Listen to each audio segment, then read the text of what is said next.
दोस्तों, किसी ने क्या खूब कहा है कि समय बड़ा बलवान, ये है विधि का विधान, इसके आगे सब झुकते, चाहे गरीब या धनवान।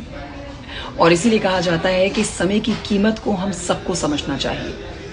समय की कीमत को समझाती हुई ये दो पंक्तियां मैं आप तक पहुंचा रही हूं। दोस्तों, ध्यान से सुनिएगा, ये बात मेरे, आपके, हम सबके जीवन पर लागू होती है। किसी ने क्या खूब कहा है कि अगर आप साल की कीमत जानना चाहते हैं तो उस शख्स से पूछिए जिसने परीक्षा में अपना साल गंवा दिया है। महीने की कीमत जानना चाहते हैं तो आप उस शख्स से पूछ सकते हैं जिसने महीने भर की तनख्वाह नहीं पाई है।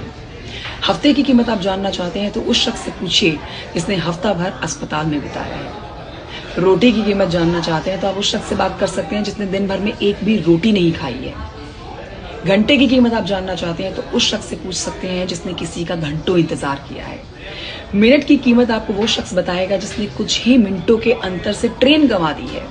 और अगर सेकंड की कीमत आप जानना चाहते हैं तो उस शख्स से बात करिए दोस्तों, जो एक बड़ी दुर्घटना में अपनी जान गंवाते गंवाते सेकंड के अंतर से बच गया है। और इसीलिए कहा जाता है, समय को आप उसकी कीमत को समझिए और उसको वैल्यू दीजिए, क्योंकि इस ब्रह्मांड में, इस सृष्टि में समय से बलवान कोई भी नहीं है। समय बड़ा बलवान। और इसी सुंदर से विचार के साथ अपने दिन का आगाज करिए दोस्तों। मैं कंचन डोगरा नेगी आपके दिन के मंगल होने की कामना करती हूँ। राम राम।